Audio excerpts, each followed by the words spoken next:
Yo. What's up, fam? How y'all doing out there? I'm gonna wait till everybody kind of come in a little bit. Hope everybody is having a great day and all of that good stuff. So, just checking in, man. It's been something that's been on my heart, specifically like this week. And if you kind of like tapped in into this broadcast, the title of it is pretty much like not how not to get burnt by arts organizations or just organizations. Period.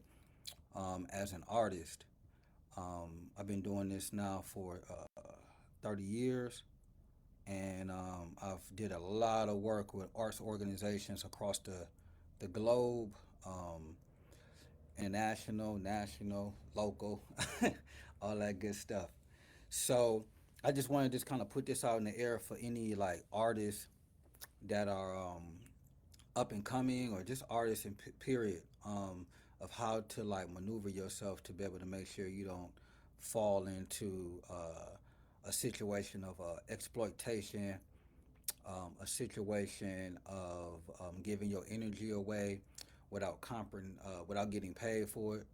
Um, the energy of compromising who you are, your integrity, your art, your creativity, your talent for money, and all money ain't good money, as they say. So I just wanted to just kind of like tap into some of you guys just to kind of give you some information and just a couple different tips on how to position yourself as an artist, an entrepreneur, a creative individual. Because man, you got to be careful out here, man. There's a lot of different things out here that are created, to really take advantage of creative individuals. Whether you're an artist, whether you are a musician, a visual artist, a musician, a poet, whatever your thing is, man, you gotta be careful because there's a lot of different things that can trip you up in this game, if you don't really position yourself correctly. So only thing I can do is kind of help the next generation because I just don't want people to get taken advantage of. I've been taken advantage of myself, from arts organizations and just different organizations because people don't have the same objective as you might think. Everybody loves artists, everybody loves art, everybody loves creativity, and you got to understand that there's a business side to this thing, meaning that organizations get funding from the government, they get funding from different grants, they get funding from educational facilities, um, grants, and different things like that. And if you ain't careful about what's going on, you can get played. When I say played, I mean like there's been instances in my career where I'll have an organization, a school, a nonprofit organization contact me about offering a service, doing some programming with some young people, and a lot of the times, if you just ain't aware of the business side of it, you can find yourself very frustrated and broke.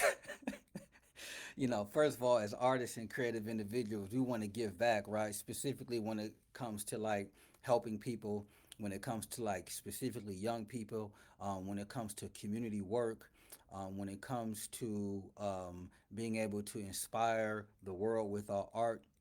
So you just got to be careful because everybody doesn't have the same intent. Um, when you look at the art, it is a business.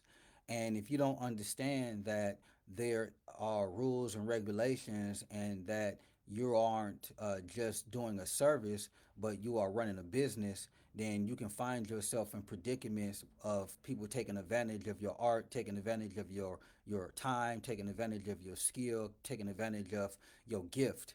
So I want to just be able to give some encouragement, because I deal with this a lot. I get a lot of artists that specifically right now what's going on, and within the last, I would say a little bit before COVID it was happening, but I would say the last 15 years, probably like 20 years, since art has been pulled out of a lot of the public schools and a lot of the schools, there is a big push and a lot of funding that's been coming through to be able to facilitate art programming in schools.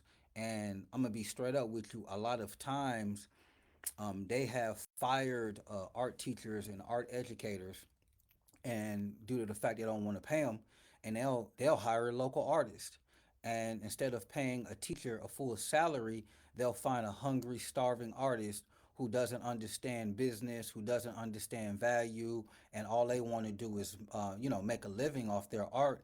And you will find these situations happening on and on. They'll hire an artist to be able to come in and facilitate a school program. They'll come in, have you write a curriculum. They'll have you, they'll write you in a grant. And instead of paying a teacher or educator who has a degree, they will find an artist and use an artist's talent, and also take advantage because most of the time artists are just so happy to get a paycheck. Um, they're just so happy to be able to get paid, and share their gift with the community or young people or even elderly people. So you got to understand that it is a business, and it is built around taking advantage. I've seen some of the bad, the good, and the ugly. Like we all have good intent when we align ourselves up with a lot of these organizations, but you got to be able to be realistic with yourself and understand the business behind it. Because just like in the music business, or any other business, entertainment business, you can find yourself being taken advantage of, and understanding that what what they're asking you for. Most times when you're doing these different workshops with organizations, schools, nonprofits, they own the curriculum. That is one of the things that they might not tell you, is that unless you have a service agreement or a contract aligned up with the organization to be able to say that you own the rights to all of the content, that you own the rights to the curriculum, most of the time they will own the curriculum. What does that mean? That means that they'll hire you as an independent consultant, and what that means is that underneath the umbrella of that, you don't get paid, salary. Most of the times, you have to be able to take care of your own insurance. You have to be responsible for your own risk, period. And you don't have the umbrella like a teacher would have, but a normal teacher is protected underneath an employee umbrella. So when you become and you're working with these nonprofits and organizations, you're not underneath that umbrella, because most of the time they hire you as an independent consultant, and a lot of the times they don't also want to pay taxes, employee tax for you. So they will hire you as an independent consultant. Most of the times there is a lot of, it's always a problem, meaning that for it might be a situation to where last minute they'll contact you, 3 or 4 even days. I've seen it weeks, or even like hours before they actually need you. They might contact you at the last minute because an organization might have got some funding, and then that funding has to be spent at a part of time. It's a small period of time that most organizations who get funding and grants, they have to spend that money and spend all of it. Most of the time, you will never see the grant, meaning that people in these organizations will write you in a grant, but you never really see the grant application. You never really get a perspective of what the full budget is. You're just getting a small chunk, which when I say small, normally is small. So like I've seen it in the past where, let's just say it was a grant, or an organization might have $10,000 to be able to put together an urban art program, to facilitate young people in an urban environment. It might be a $10,000 grant. Well, I've seen maybe about 8,500 to 9,000, even more than that, 9,500 of that money might go to the arts organization for facilitating it. For they have their different fees of, as far as like, oh, we organized it. A lot of the times, The administrative, there's a lot of administrative money that they make as well. So all of that gets taken out first. So you might get a call and they might offer you anywhere from 500 to $700 to come in and do a 3 week work a boot camp, or 3 week or 4 weeks or sometimes 6 weeks. I've seen it. People are coming in to these schools and these organizations doing, putting in months and months of work, and here you are getting scraps, and you never understood that it was a full budget and you got wrote inside of a budget. So you got to be aware of where the money is coming from and how the money is being facilitated. A lot of the times, these organizations play up on artists' ignorance and our hungry mentality, and we play ourselves too because we don't educate ourselves, and no one is really talking about these situations. Some of the things that you have to kind of like be aware of, is these requests for proposals. So these are RFPs, requests for proposals. And what that is an organization might have a chunk of cash, and instead of hiring an artist to facilitate the programming, they'll do a request for a proposal and do a call for artists. You see these sometimes on the internet. Call for artists, come and send us your proposal built around a mural project, built around a workshop, built around whatever programming that they might have funding for. And with these requests for proposals, pretty much when you send your proposal in, most of the time they own it. A lot of the time, these people behind the scenes who are administrators, who are running these organizations, aren't artists. Most of them aren't artists. They have no creativity, no art background. Some of them are maybe creative individuals who couldn't make it in the art field, so they become administrators or they work their way up in these nonprofit organizations, but they're not actually artists themselves. And that's one of the biggest problems with dealing with a lot of nonprofits, schools, and educational facilities, is because they don't really know how artists work. They don't understand the sacrificing and the things that we need as artists and creative individuals to be successful. They don't really understand that we use this money to take care of ourselves and our families and our businesses and our communities. Because a lot of the times, artists, we pour into a lot of community-based organizations and community-based facilitation, meaning that a lot of artists love the community. They love children. They love doing programs with young people. They love beautifying the area. So if you're not cautious, you will find yourself getting taken advantage of. So you have to be aware of what's going on when you see a request for a proposal. A lot of times, artists tend to think that, oh, it's a fair bidding process, meaning that if they got a request for proposal and they get 10 or 15 proposals from different artists, that you have an actual realistic opportunity to win it, or be able to be successful in saying facilitate the programming. And that's not true. Most of the time it's not true. I've even seen organizations who already have the artists that they want, and a lot of their grants and funding is built around, you have to do a request for proposal. You have to, just like if you're going out for a government contract. Most of the times, if you are trying to go for a government contract, or if it's a contract with a school and they get certain funding from the state, they have to be able to reach out to the public and allow the public to be able to submit information, just to be able to make it fair. But in the arts field, a lot of the times what happens is that when you send that proposal in, most of the times these facilitators, these administrators don't really know what they're doing. They don't really have an artistic background.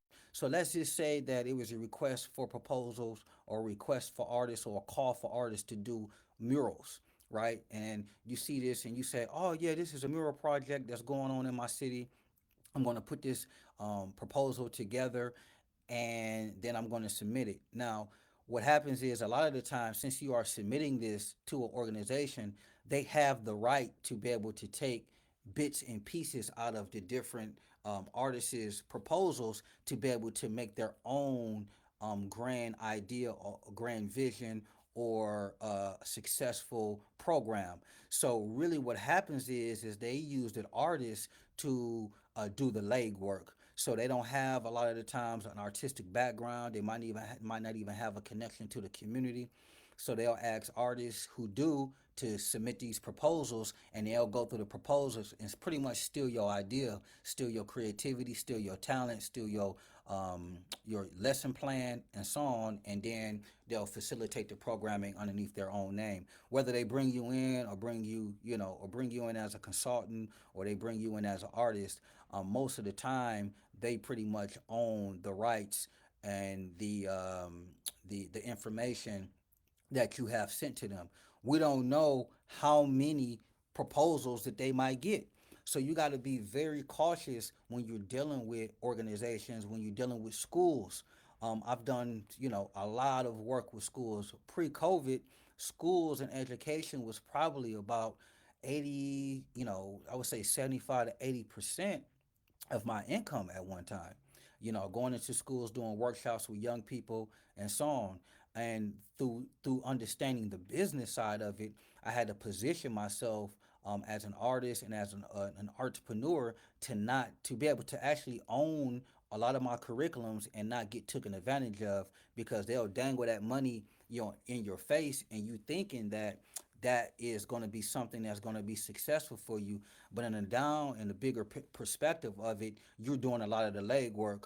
I've seen a lot of artists. I'm actually mentoring a couple artists now, and it's almost devastating to be able to hear some of the problems and some of the issues and some of the exploitation that's going on with a lot of arts organizations, specifically working with schools and young people and or inner city public arts programs that might have funding for beautification. Let me get it clear right now.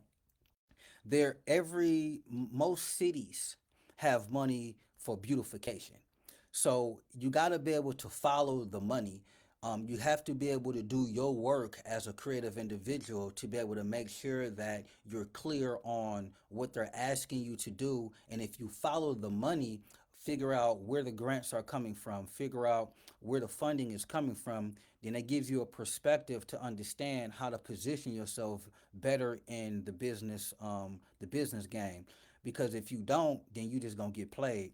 I've been through it myself, man. I actually just got a call this week from a community activist who sent me a request for a proposal, asking me if I knew anything about this request that was going out, and my name was kind of brung up in it, and I didn't know anything about it, and I had to let this person know, like, clearly, like, I have nothing to do with this organization. No, I did not send a proposal through, and so on. So you got to be you got to be careful out here, family. You got to be able to make sure that you guarding your energy, guarding your spirit, guarding your craft, so you're not getting it taken advantage of. That's the worstest thing as an artist, is to be able to find yourself wanting to help people and help the community and help young people and help elderly people, and then at the end of the day, you can't pay your bills.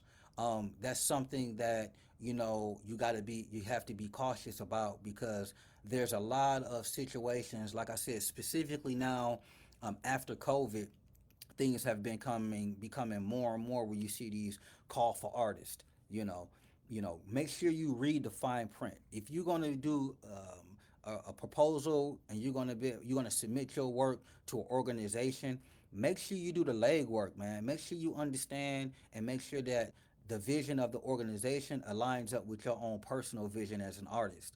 Make sure that integrity. Make sure that you do your legwork to be able to see um, how these organizations have been able to work with artists in the past. Have artists being exploited? Talk to some of the artists. Talk to some of the community people who have been part of this organization, and make sure you do your legwork to make sure that you're not getting putting yourself in a situation where you're gonna get exploited numerous times. Believe me, I have to consistently protect myself the first thing that I tell any organization that asks me to send a request for proposal or asks me to facilitate any kind of programming is I need to see it all in writing. I need to see everything. Send me an email of everything in writing. So then you will be able to have your own documents. So if things go sour or things go left, or you have to sue somebody, or you have to be able to fight for your funding or your money that you're owed, then you have paperwork to be able to prove what was said and what they said it was going to do. Another thing that have saved me is I have service agreements. I call them service agreements. It's a contract pretty much, and these contracts I had written up by my lawyer, and these contracts make it very clear on what's happening, when it's happening, who owns the rights to the artwork, who owns the rights to the curriculum, who owns the rights to the equipment, who owns the rights to all of these different things. Because if you're not clear, family, you know what I'm saying, you setting yourself up for failure. This is a business, and there's a lot of money that's wrapped up into the arts. One of the things that I want artists to do is spend more time. There's an organization called the Endowment for the Arts. The Endowment for the Arts probably funds, they fund millions of dollars every year to arts organizations. And the way that the money is funded is it starts off from the government component, it starts off from the state component, and then it goes down to the local component. So in most cities you have an arts organization that's built around that city. You might not know it, but wherever you at, if you in Chicago, if you in wherever you at, you can Google the arts organization. It could be, Chicago arts organizations or Illinois arts organization. And these organizations are getting paid to facilitate arts programming inside these cities and the states. So if you understand the business and you follow the money, then you know where the money is coming from, and you know how to position yourself so you're not getting taken advantage of. Now, this money goes to, like I said, state, and then it goes down to your local cities and towns. And then from those cities and towns, this is where nonprofits get the money. So it might be whatever nonprofit might be in your local environment, your local area, and this nonprofit is getting money that's being handed down from the endowment for the arts, where and then from there it gets down to that local chapter of that nonprofit, and then that nonprofit funnels that money to local artists, whether it's workshops, classes, and so on. So if you ain't aware, about what's going on, you can find yourself in a really rough, stressful situation, because a lot of times what is agreed upon is not what really happens. What does that mean? So, a lot of the times these organizations really don't know how artists and know how things need to be structured, meaning like some materials, supplies, space, how many people can be actually in the classroom, how many students will it be. So you'll find yourself where it might be, they'll tell you it might be 15 to 20 people that you're going to be working with, and then when you come to the class it might be 50 to 60 people in there that you have to work with.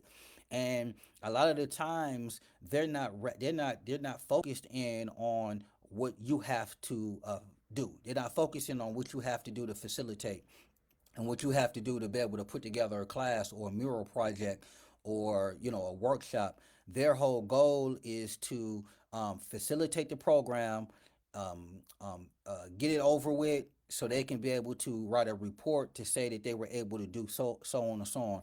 Each program is a report. They have to write a report. They have to write a report so they can be able to get funding for that following year, and they have to spend the money. So all of that money that comes from a grant, most of the time it gets sums up in administrative money, meaning that the administrators get paid, the janitor gets paid, the person who is unlocking the door, locking the door, the electricity company is getting paid, everybody is getting paid, and most of the time the artist isn't. So even if you are getting paid, you're getting paid scraps. Most of the time, due to the fact that artists are so hungry and we position ourselves with this struggling artist mentality and we don't understand our value, then we put ourselves in these situations to where we get exploited. It's just like the music industry. Everybody knows about the music industry and how, artists and musicians and writers get exploited through the music industry. It's the same thing that happens in the art world. So if you don't protect yourself, if you don't position yourself to be a business person, if you don't read the fine print and you just go on because some people then called you and you broke and you need some money and somebody then called you because there's an organization that really wants to work with young people, or they got a mural and they want done in the hood or the community, and it's in your community and you like, yo, I want to be a part of that. Man, read the fine print, man. Do your work, man. Do your homework, because if you don't, you can find yourself getting played. A lot of the times, again, with this request for proposals, once you submit your artwork to a lot of these organizations, they own the art. You know what I'm saying? That's the question you gotta ask. Who owns the artwork? If you design a mural project and you design a mural that's going on the side of the building, and you doing community outreach work, and it's going to be a community based mural, what does that mean? That means that it might be a mural on the side of a building, and you're going to do like a little workshop. It might be like a weekend or a 3 day workshop, or it might be like a 3 week workshop where the community is going to kind of come help you paint this mural, right? And you got to facilitate that. You got to be aware of where the money is coming from. You got to be aware of how much time are you going to invest in it. You got to be aware of the materials. You got to be aware of who owns the artwork, because before any project starts, you got to do the artwork. You got to do the layout. You got to draw it out. You got to figure out what's going to be the theme. And a lot of the times, as artists, we don't think about that. We just focus in on getting a paycheck. And at the end of the day, your artwork is now being used on T-shirts and mugs and logos, and So one of the things that I had to really focus in on is, even with me, like, when somebody hires me to do something, depending on what the deal is, I own the rights to all of my art. You don't get an opportunity to take that art and run with it and put that art on t-shirts and on mugs and on as a logo. So you got to be clear about how you position yourself in this game, how to be, how to be a business individual. Now I'm gonna be straight up. Nonprofit is a business strategy. You know what I'm saying? Yeah, you might think of nonprofit, and when we think of nonprofit, we think of organizations who ain't got no money. Goodwill is a nonprofit, and Goodwill is a multi-billion-dollar industry, company. You know what I'm saying? So you gotta be aware of, even churches. Churches are nonprofit organizations. I've done a lot of work with churches, and sometimes it don't work out because at the end of the day, due to the fact you got that nonprofit, that tagline nonprofit, that don't mean that there's no profit. You know what I'm saying? Business has to get done. You know what I'm saying? Every organization got payroll. Now, it's very funny in a lot of these situations that the administrative is getting paid, the organizer is getting paid, the person who is doing a lot of the paperwork, who's writing the grants, is getting paid, the person who is cutting the check is getting paid. Everybody in the organization is getting paid, but the artist. It's always like, no, sorry, no money for the artist. So you gotta be able to do your leg work, family, and position yourself, because it is a business, and not get it taken advantage of, because there's a lot of organizations out there that's taking advantage of a lot of artists, man. And my heart goes out to a lot of artists, because we don't nobody's talking about this thing, right? Nobody's really Everybody talking about the bag and how much money they making, but nobody is talking about the exploitation perspective. Nobody is talking about who owns the copyrights, who owns the rights to the artwork. You know what I'm saying? They're not talking about, just all of these different things. So I just wanted to take some time to be able to pour out into you guys, to be able to know if you are an arts organization and you a director, man. Yo, we got work to do, man. You got to have people on your board that are artists. So that's one of the things. If you're gonna be working with a arts organization, and you got to look at the board members. Like Google them. Like every organization has a board. You know what I'm saying? So do your work, figure out who's on the board. If you looking on the board and it's all corporate people and ain't no creative individuals, ain't no artists on the board, that's a question. You need to be questioning yourself like, oh, so we got this company, this company, this company, and this company, and all these executives are on this board, but y'all ain't got no artist on the board, and you supposed to be an arts organization? We talking about full-time artists. We ain't talking about like sometimes what you will end up running into as well is I've seen organizations put artists on a board that are no or that's going to go along with that's not going to ask the right questions. You know what I'm saying? We talking about artists and individuals who make their living off of art. Professional creative individuals who make their living off of facilitating and being a full-time artist who pay their bills off of art.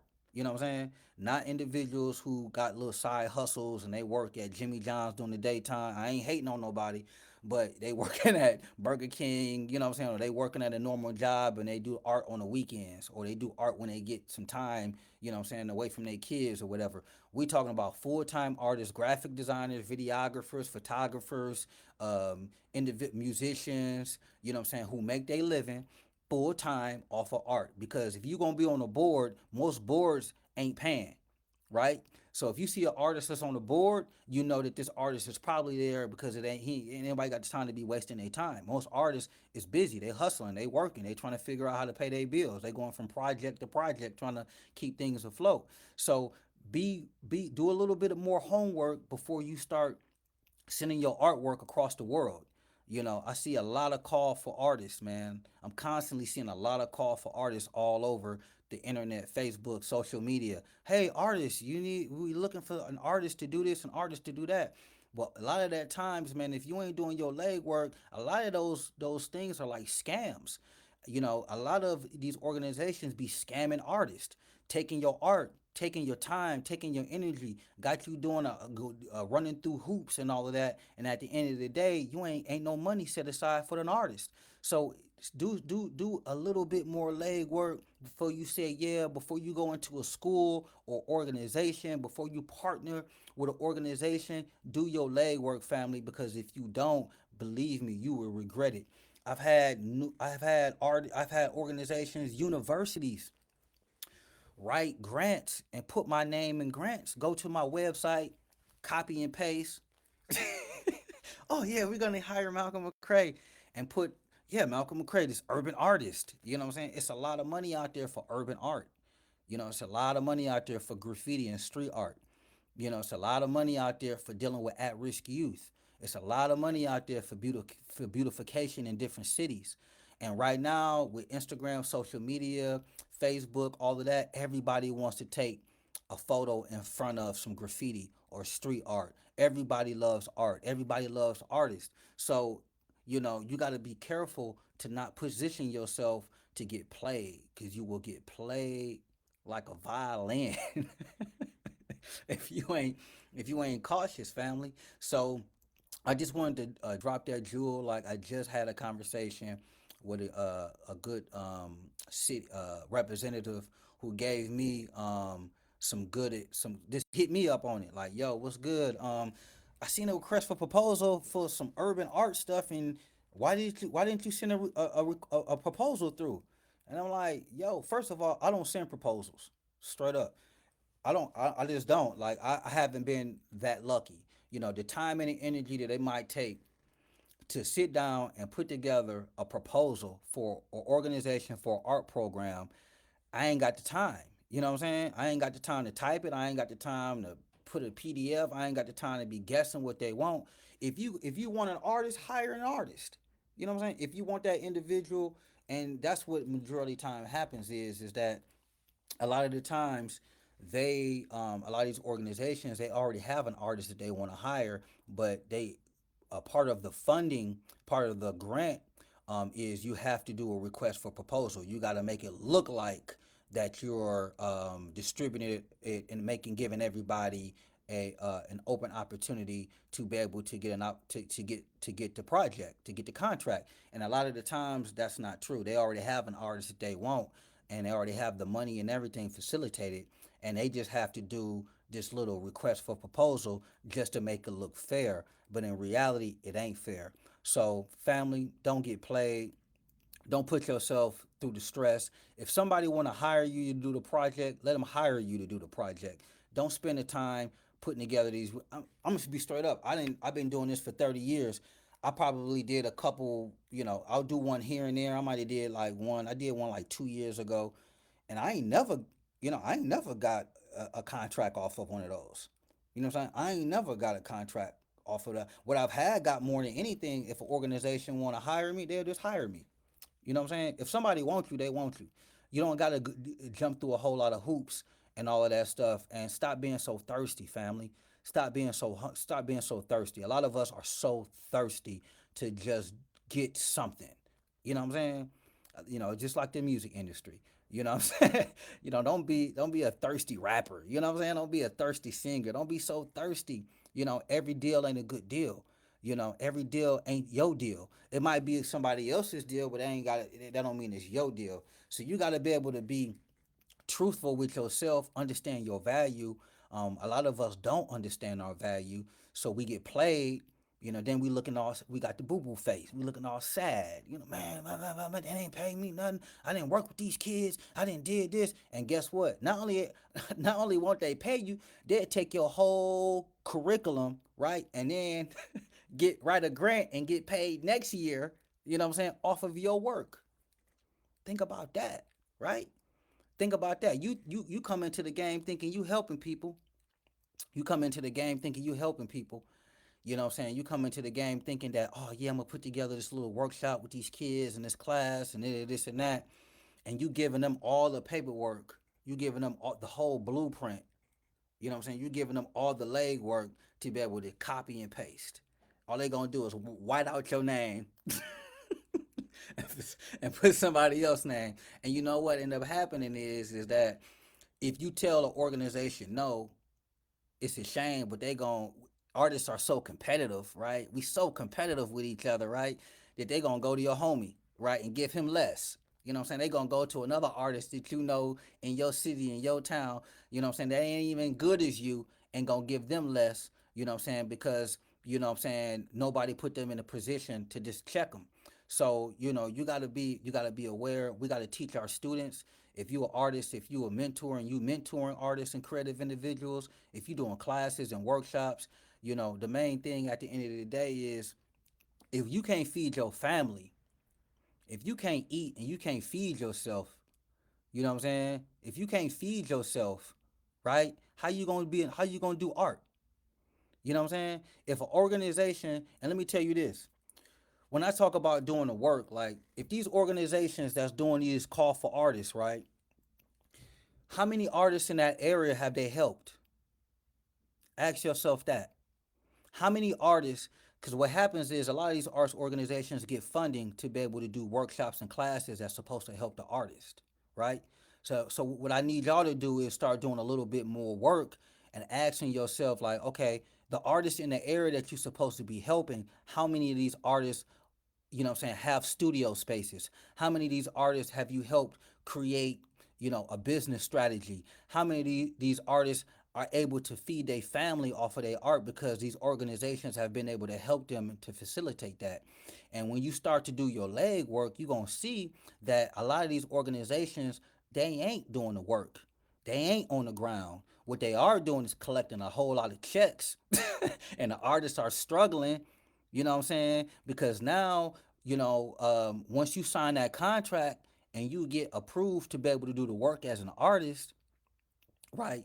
A lot of the times, you get that pressure on you, right? Because now you got to do the work, and a lot of the times you ain't got no contract, so you find yourself doing 10 times the amount of work, what I'm saying, that they promised. So for instance, if like I said before, it might be a situation of if there's a mural project that is built around dealing with some young people, right?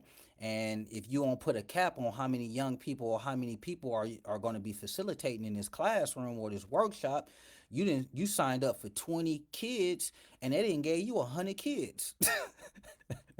And you sitting there, you don't even like dealing with your own kids. So So don't play yourself, man. If it sounds too good to be true, it is. You know what I'm saying? And and if you a part of an organization and you might just be on a board or you know the organization, you might just have a little, oh yeah, this is a good organization. It seems good, dude. Don't fall for the okey doke, because at the end of the day, you are a part of the problem. You know what I'm saying? You are part of the problem. If you ain't, if you not, if the every city can be able to see the progression of the arts in a city if the artists are healthy.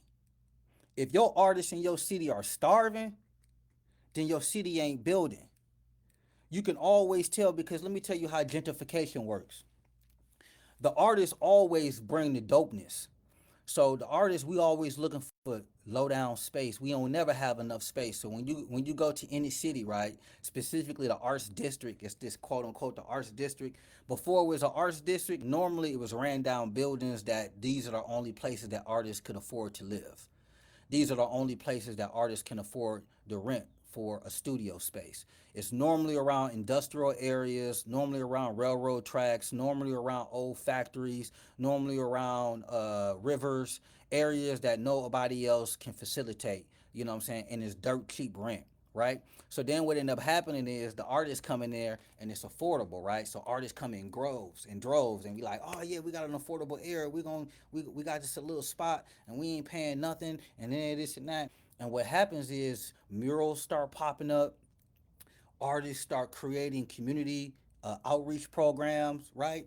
And developers start to come because these areas start to grow and they start to build. And then what end up happening is gentrification comes in, and the artists then become pushed out because they can't afford the studio spaces, they can't afford anywhere to live, they can't afford the rent, they can't afford the overhead. And these areas become then gentrified with a lot of individuals who aren't artists and creative individuals. It becomes the cool place to go hang out. It becomes, oh, let's go to the arts district and take some photos with some murals and so on. So this isn't anything that's new. It's something that's been going around for a long time. If you study any structure of any city, and if you study any perspective of outdoor art murals, any kind of situation where you see arts districts, a lot of these areas started off as poor areas that artists could only afford to stay in. And then from there, the rent went up, the gentrification came, the developers came, and then the artists get pushed out. So before you start dealing with arts organizations, before you start tagging your name with organizations, even schools, because I love, I'm an arts educator myself, but man, it can be a dog eat dog world out there when it comes to that money. You know what I'm saying? I was talking to one of my students, and she's an artist, and she just got a job working with an organization, a school, and she was like, "Oh, I feel bad because I told them to buy this, and they spent this money, and they spent a couple $1,000s on equipment, and it wasn't the right equipment, and this and that." And I had to tell her, I said, they have a budget, right? Like that little money that they spent is nothing compared to the bigger perspective. Like each organization has a budget. They have operational budgets to be able to do things. You thinking that as an individual, you thinking like an individual, not like a business person, and you got to understand that that's how you get exploited. So, family, please, tag somebody, share this with an artist that you might know, share this with a creative individual that you might know, share this with an administrator of an organization that you might know.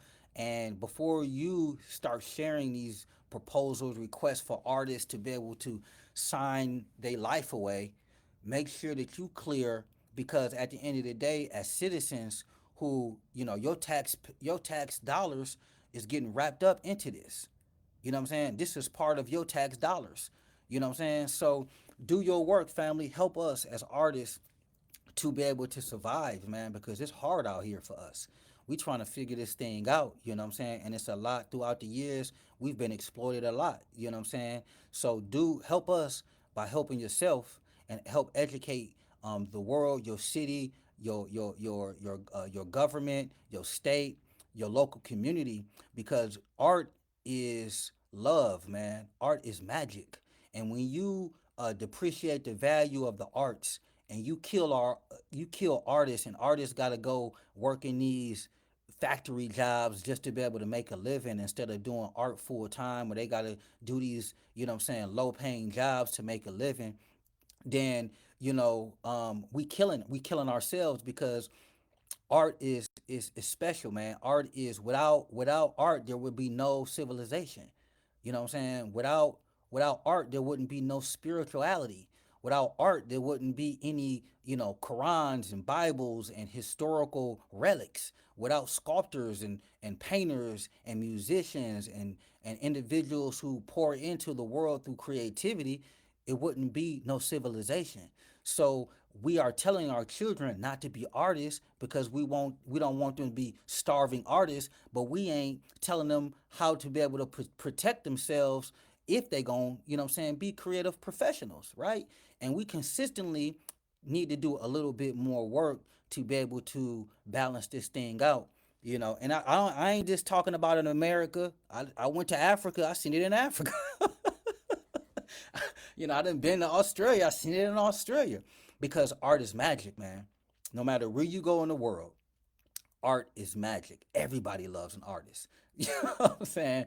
So I'm just tired of seeing artists struggle.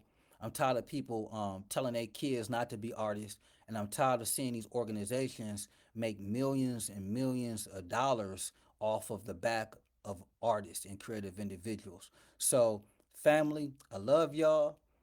Peace and love.